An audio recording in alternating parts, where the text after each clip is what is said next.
अच्छा, आज थोड़ा मार्केटिंग के बारे में देखते हैं। मार्केटिंग क्या है? प्रचार क्या होता है? क्यों करते हैं हम? हैं? कोई भी बिजनेस है उसको बिना मार्केटिंग के तो वो ग्रो ही नहीं करेगा। ग्रो ही नहीं, क्या वो चलेगा ही नहीं। ठीक है। चाहे वो रेफरेंस बेस्ड मार्केटिंग हो, लोगों ने बता दिया हो किसी ने कि भाई ये मेरा दोस्त है, इससे जाके कोई ये काम करा लियो, तो मार्केटिंग हर तरीके से होती है। तो मार्केटिंग के दो पहलू हैं। कौन से? एक तो ऑफलाइन मार्केटिंग आ जाती है। ठीक है। और एक ऑनलाइन मार्केटिंग आ जाती है जो डिजिटल मार्केटिंग भी कहते हैं। ठीक है। अब ऑफलाइन मार्केटिंग में मैंने बोर्ड होर्डिंग बोर्ड लगवा दिए, बैनर लगवा दिए, ठीक है, विजिटिंग कार्ड बंटवा दिए, न्यूज़पेपर में दे दिया। ठीक है। प्रिंट मीडिया में, ये प्रिंट मीडिया का पार्ट है, ऑफलाइन मार्केटिंग भी नहीं कहेंगे, ये प्रिंट मीडिया का पार्ट है। और पैम्पलेट बंटवा दिए, दोस्तों यारों को बोल दिया, स्टेटस लगा लिया, सब कुछ कर लिया। तो ये इस तरीके से हो गया कि हाँ भाई मैंने सबको बता दिया कि मैं मेरा ये बिजनेस है। और जिसको जो काम कराना, तो मान लो मेरा एक दोस्त है, उसके पास कोई बंदा आया यार, कोई बंदा बताया यार, यार ये वेबसाइट बनवानी है। तो वो कहाँ से आया? मेरे दोस्त के थ्रू आ गया यार, यार उससे करवा लेगा। ऑफलाइन मार्केटिंग हो गई। पर हम बात कर रहे हैं ऑनलाइन मार्केटिंग है, डिजिटल मार्केटिंग की। क्योंकि अब क्या चल रहा है, डिजिटल ईरा है, हर कोई ऑनलाइन है, पूरा दिन ऑनलाइन ही बैठा रहता है कहीं ना कहीं, कैसे ना कैसे करके। डिजिटल मार्केटिंग, पहले समझो कि डिजिटल मार्केटिंग होती क्या, फिर उसके बाद एक एक स्टेप पे समझेंगे। ठीक है। अब डिजिटल मार्केटिंग में कई सारी चीजें आती हैं। पहला, कि हमें कहाँ से जनरेट करना है, कैसे जनरेट करना है। एक तो होता है ऑर्गेनिक, क्या, और एक होता है पेड। दोनों का बताता हूँ। ऑर्गेनिक क्या होता है कि एक मैंने आम का पेड़ लगा दिया, अब हर साल तो पेड़ नहीं लगाऊंगा, ग्रो कर गया वो, तो वो फल देना स्टार्ट कर देगा। ठीक है। तो ऑर्गेनिक आ रहा है, मैंने कोई उसमें ज्यादा कोई यूरिया, कोई पेस्टिसाइड वगैरह का कुछ ज्यादा कोई इस्तेमाल नहीं करा, जल्दी उगाने की तसल्ली से काम करा, और उसने मेरे को एक रिजल्ट देना स्टार्ट कर दिया टाइम पीरियड के बाद। तो वो एक मेरा जनरली मेरी मेहनत से आया, मैंने ज्यादा खर्चा नहीं करा, अपने एफर्ट्स लगाए, एफर्ट को इन्वेस्ट किया मैंने। तो ऐसे ही ऑर्गेनिक में मार्केटिंग होती है। कैसे? एसईओ से।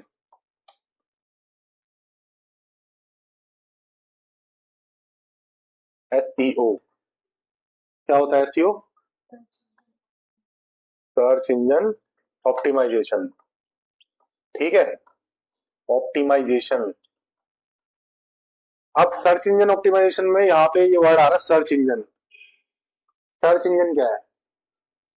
एक प्लेटफॉर्म है जहाँ पे हम कुछ सर्च कर रहे हैं कीवर्ड्स के थ्रू, कुछ कीवर्ड डाला, जैसे मैंने लिखा कि डॉक्टर्स या चाइल्ड स्पेशलिस्ट नियर मी, ये मैंने कीवर्ड डाला, चाइल्ड स्पेशलिस्ट नियर मी, ये मैंने गूगल पे डाल दिया। अब सर्च इंजन गूगल है यहाँ पे।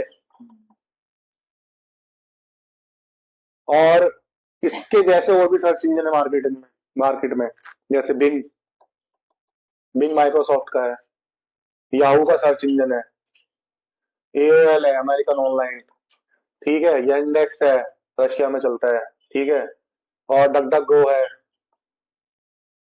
ठीक है। तो कई सारे सर्च इंजन है जहाँ पे हम कुछ सर्च करेंगे तो कोई ना कोई वेबसाइट ऊपर दिखेगी। मुद्दा क्या है? पहले पेज पे होना, टॉप 10 में होना, पर सभी कीवर्ड्स के साथ तुम टॉप 10 में नहीं हो सकते, टॉप रैंक वन भी नहीं कर सकते कि मान लो मैं सारे कीवर्ड पर रैंक कर जाऊं। ऐसा कोई जरूरी नहीं है। कोई वेबसाइट किसी कीवर्ड पर रैंक कर रही है, कोई किसी वेबसाइट किसी कीवर्ड पर रैंक कर रही है। तो हमें काम ही इस तरीके से करना होता है कि अगर किसी को कंपटीशन देना है किसी कीवर्ड पे, तो हमारा कंटेंट उसके से बेहतर होना चाहिए। पहली बात तो हमारे पे विजिटर आ रहा है कोई वेबसाइट पे, तो वो रुके, उसको लगे कुछ रेलेवेंसी तो है कंटेंट में। मैं कोई टॉपिक सर्च करता हूँ, मैंने सर्च करा कि यार माई एसक्यूएल में फलाना एरर आ रहा है, डीबी कनेक्ट नहीं कर रहा, 4-10 वेबसाइट दिखी, पहली टॉप की देखी, मेरे को आंसर ही नहीं मिला वहां पे। मेरे को स्टैक ओवरफ्लो की वेबसाइट मिली, वहां देखा, वहां पे लोगों कम्युनिटी है, तो लोगों ने कई सारे क्वेश्चंस के आंसर डाले हुए, तो वहां एक हद को मुझे लगा कि यार आंसर है वहां पे। तो कई सारी वेबसाइट अपने अपने ब्लॉग्स डालती है, अपने अपने कीवर्ड कंटेंट डालती है, वहां से पता चल जाता है। तो एसईओ तो ये होता है ऑर्गेनिक में। सर्च इंजन में करते हैं, वेबसाइट पे इस तरीके से काम करते हैं, इस तरीके से कीवर्ड को खेलते हैं या प्ले करते हैं कि वो कीवर्ड के जरिए हमारी वेबसाइट यूजर को दिखने लगे उसके अकॉर्डिंगली। ठीक है, आगे समझ में ऑर्गेनिक का। फिर आता है एसएमओ, सोशल मीडिया ऑप्टिमाइजेशन। ठीक है, अब सोशल मीडिया ऑप्टिमाइजेशन में कितने सारे सोशल मीडिया प्लेटफॉर्म्स हैं। मेटा के अंदर आता है तुम्हारा फेसबुक, इंस्टा, है ना। फिर तुम्हारा आता है ट्विटर, और बहुत सारे हैं, लिंक्डइन। लिंक्डइन प्रोफेशनल है, आजकल लिंक्डइन में धार्मिक हो गया पता है। पॉलिटिकल पोस्ट डलने लगे हैं लिंक्डइन पे भी। प्रोफेशनल से हटके वो भी फेसबुक और इंस्टाग्राम की तरह चला गया। ठीक है, तो सोशल मीडिया है। अब यहाँ पे क्या मैंने अपना एक प्रोफाइल बनाई, पेज बनाया, अकाउंट बनाया, कुछ भी बनाया। अब उसको मैंने इस तरीके से उसका कंटेंट डालना स्टार्ट किया कि पहले तो मेरे फॉलोअर मैंने ऑर्गेनिकली बढ़ाए, धीरे धीरे फॉलोअर बढ़े। अब होता क्या है, यहाँ पे एक चीज प्ले करती है, वो उसे बोलते हैं हम CTR। क्या होता है वो CTR? CTR का फॉर्मूला बताता हूँ। ठीक है, इसको मिटाओ पहले। CTR, CTR बोलते हैं क्लिक थ्रू रेट। होता क्या है ये पता है? गूगल पे मैंने कुछ सर्च करा और वहां पे मुझे 100 वेबसाइटें दिख रही हैं। मैंने क्लिक किसी पे नहीं करा, तो यानी उन 100 वेबसाइट वो दिखी, इंप्रेशन, उनको इंप्रेशन मिला।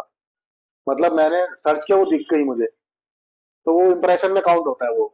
ऐसे ही फेसबुक, इंस्टाग्राम पे तुम देखो रील्स वगैरह दिखती हैं। जब हम सर्च में जाते हैं ना इंस्टाग्राम पे, वो पे कई सारी रील्स दिखती हैं। अब कोई रिलेवेंस हमारे लिए है, कईयों का नहीं है। इंस्टाग्राम का एल्गोरिदम उस हिसाब से दिखाता है जैसे हमारा इंटरेस्ट और बिहेवियर है। अब मुझे कोई रील दिख रही है, अब मैंने उस पर क्लिक नहीं करा, कुछ नहीं करा, तो वो इंप्रेशन में काउंट हो गया। पर अगर मैंने उस पर क्लिक करा, यानी कि इंप्रेशन दिखा, उस पर मैंने क्लिक करा, यानी divided by click is equal to CTR। ठीक है, इंप्रेशन दिखा, क्लिक किया मैंने उस पर कुछ, वो रिएक्ट कर दिया, लाइक, कमेंट, कुछ भी, डिसलाइक, गंदी कमेंट कर दी, गाली दे दी किसी को कमेंट में, तो वो उसके लिए CTR में काउंट हो गया। यानी मैंने कुछ ना कुछ यूजर ने रिएक्ट कर दिया उसको, तो यहाँ पे CTR होगा। अब CTR जितना हाई हो जाएगा, मान लो एक पोस्ट थी मेरी और उस पोस्ट को लोगों ने बहुत लाइक किया, बहुत पसंद आई। ठीक है, उन्हें लगा कि यार इस बंदे ने बात सही करी है ना। पोस्ट के अंदर बहुत लोग, जैसे आजकल एक ना वो मंडोली में बंदा चल रहा है, गंजों को बाल उगा रहा है वो, तो क्या हुआ, दिन के 1000-2000 लोग आ रहे हैं और हर कोई इन्फ्लुएंसर पहुंच जा रहा है, उसकी वीडियो बना रहा है कि भाई मेरे बाल उगा दिए, तो उसको ऑर्गेनिक रीच मिल रही है, तो क्या है, वायरल हो गया। तो जितना ज्यादा सीटर हाई होगा, चीज वो वायरल हो जाएगी। क्या होगी? वायरल हो जाएगी, फैल जाएगी। अब है ना। तो उसके लिए पहले क्या चाहिए, हमारे पास फॉलोवर होने चाहिए अपने उस पे।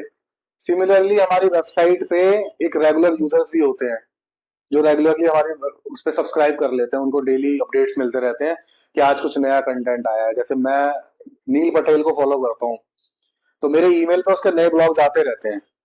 जिसने कुछ भी वेबसाइट पर डाला हो, मुझे पता चल जाएगा हाँ इस बंदे ने आज ही डाला हुआ है, तो मैं देखता हूँ कि हाँ कुछ काम की चीजें पढ़ लेता हूँ। ठीक है, क्लियर है। ऐसे ही पता है एक चीज का इंप्रेशन हो रहा है एंड्रॉइड के अंदर। जब हम साइड में स्लाइड करते हैं ना, तो एक वो गूगल न्यूज करके आता है। गूगल न्यूज, कभी अपने फोन को साइड में स्लाइड करो, देखो स्क्रीन को, तो वहां पे गूगल न्यूज आती है। तो वहां पे कुछ वेब स्टोरी भी चल रही होती है। अगर मेरा इंटरेस्ट है क्रिकेट में, तो मुझे क्रिकेट से रिलेटेड दिखाएगा, है ना। या स्टॉक मार्केट में, स्टॉक मार्केट से रिलेटेड न्यूज है। अब मेरा इंटरेस्ट टेक्नोलॉजी में, तो मुझे टेक्नोलॉजी से रिलेटेड दिखाएगा, क्लाउड से रिलेटेड दिखाएगा, है ना। तो इस तरीके से कुछ ना कुछ वो दिखती है वेबसाइट। तो हर यूजर का सेगमेंट बना हुआ है गूगल के पास, फेसबुक के पास, तो उन यूजर को उन्हीं की चीज दिखती है, वो देखना चाहते हैं, है ना। क्लियर है। तो क्लिक थ्रू रेट समझ में आ गया, आगे बढ़े। SMO समझ में आ गया, अपनी प्रोफाइल पे काम किया और उस तरीके से। तो अच्छा, CTR तुम्हारा इसमें भी है, सर्च इंजन में भी है, सेम चीज। सर्च करोगे, दिखेगा, तुमने क्लिक करा तो तुम्हारा क्लिक टू रेट बन गया। क्लियर। SEO से स्टार्ट किया था। अच्छा, डिजिटल मार्केटिंग में भी SEO कर लेते हैं। SEO, SMO, अब है SEM, सर्च इंजन मार्केटिंग। ये आता पेड मार्केटिंग का पार्ट। ठीक है, ये वाला सर्च इंजन मार्केटिंग। ठीक है, यहाँ पे हम सर्च इंजन पे ऐड चलाते हैं अपनी, कैंपेन ऐड अकाउंट बना के, कैंपेन बना के हम अपनी ऐड चलाते हैं, यानी कि हम सर्च इंजन को पैसा पे कर रहे हैं ताकि हमें वो पहले दिखाए, है ना। ऐसे ही अभी मार्केट प्लेस भी चल रहे हैं, Amazon, फ्लिपकार्ट, ये करते हैं, इनके पास जो सेलर है, तो सेलर उनको पे करता है कि मुझे ऊपर दिखाना पर्टिकुलर प्रोडक्ट के ऊपर। तो वहां भी वो पैसे भी कमा रहे हैं और हमसे भी कमा रहे हैं, कमीशन तो ले ही रहे हैं उनसे, और डिलीवर कराने की सब चीज की प्लेटफॉर्म फीस भी ले रहे हैं, प्लस वो उनको ऊपर दिखाने के भी पैसे लेते हैं। ऐसी गूगल है, फेसबुक है, फेसबुक चलता है इंप्रेशन पे, तुम स्क्रॉल कर रहे हो, अब तुम्हारा इंटरेस्ट है रियल एस्टेट प्रॉपर्टी में, तुम्हें प्रॉपर्टी से रिलेटेड ऐड दिखना स्टार्ट हो जाएगी। ठीक है, फैशन से रिलेटेड है तो तुम्हें फैशन के प्रोडक्ट दिखने लग जाएंगे, है ना। इसी तरीके से ऐड कैंपेन चलती है। तो SEM है सर्च इंजन मार्केटिंग, यानी पेड कैंपेन वाला। फिर आता है SMM, सोशल मीडिया मार्केटिंग, यानी कि फेसबुक, इंस्टाग्राम, लिंक्डइन वगैरह पे हमने अपनी ऐड चला दी। ठीक है, सब पे अपनी ऐड चला दी, ये है। इसके बाद आता है तुम्हारा लोकल SEO। क्या? गूगल बिजनेस प्रोफाइल, GBP, पहले GMB था इसका नाम, गूगल माई बिजनेस। ठीक है, गूगल मैप पे अपना बिजनेस को रजिस्टर करा और उसमें बहुत अच्छे से ऑप्टिमाइजेशन करा कि किसी कीवर्ड पे भी वो शो करने लग गया, है ना। जैसे अकाउंटेंट है, मैंने सर्च कराया है टैक्स कंसल्टेंट नियर मी, मैंने ऐसे करके वो सर्च करा, मेरी जियो लोकेशन के हिसाब से देखेगा मेरे अपने रेडियस में कौन कौन टैक्स कंसल्टेंट है जिन्होंने प्रोफाइल बना रखी है, तो वो मुझे पहले दिखेंगे। तो यहाँ पे जो सबसे बड़ा चैलेंज है, सेट ऑफ 3 में आने का चैलेंज होता है। पहले 3 में आ गए ना तो तुम्हारी प्रोफाइल बहुत अच्छी है, अगले दूसरे तीसरे पेज पे पहुंच गए तो क्या है, ऑप्टिमाइजेशन कुछ हुआ नहीं ना। ठीक है, क्लियर लोकल एसईओ। फिर आता है तुम्हारा ईमेल मार्केटिंग, ईमेल कैंपेन चला दिए, कोल्ड ईमेलिंग। ठीक है, अब ईमेल मार्केटिंग में 2 फंडे आते हैं, ये भी समझ लो। एक तो तुमने कोल्ड ईमेलिंग कर ही रहे हो, जिसको जानते नहीं उसे भी भेज रहे हो सेगमेंट बना बना के। एक होता है कोल्ड ईमेलिंग या मार्केटिंग ईमेलिंग, ठीक है, ईमेल मार्केटिंग। ठीक है, और इसमें आता है यूटिलिटी ईमेल, ये भी ईमेल मार्केटिंग का ही पार्ट है, यूटिलिटी ईमेल। जैसे कि मैंने अमेजोन से कुछ परचेज किया तो मेरे पास उसकी नोटिफिकेशन आ गई, यू हैव परचेज दिस, और आपका ऑर्डर इतने दिन में डिलीवर होने वाला है। फिर उसके अपडेट्स आना स्टार्ट, तो वो यूटिलिटी में आ जाते हैं। बैंक के ट्रांजेक्शन करी, कार्ड से कोई पेमेंट करी, कुछ भी करा तो उसमें आ जाता है। ठीक है, क्लियर है, यूटिलिटी ईमेल। और ऐसे ही आता है इसके बाद WhatsApp marketing.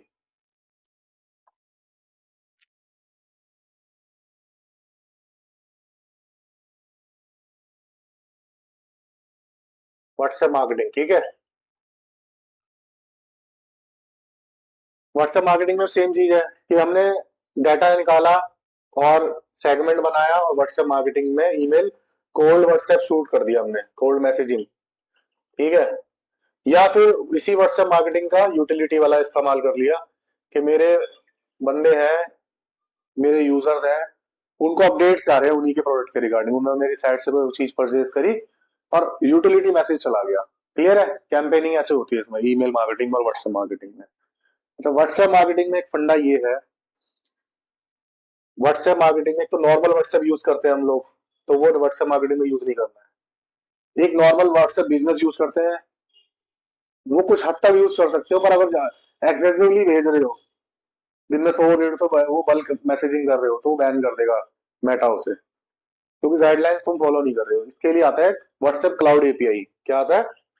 WhatsApp cloud API, जो प्रोवाइड कौन करता है? मेटा, यानी कि फेसबुक। ठीक है, प्रोवाइड बाय मेटा। अब इसमें क्या होगा, तुम्हारा बिजनेस वेरीफाई होगा। पहले तो बिजनेस वेरीफाई होगा, वो नंबर जो व्हाट्सएप पे हो ही ना, चाहे व्हाट्सएप बिजनेस हो या नॉर्मल व्हाट्सएप, व्हाट्सएप बिजनेस पे नहीं होना चाहिए।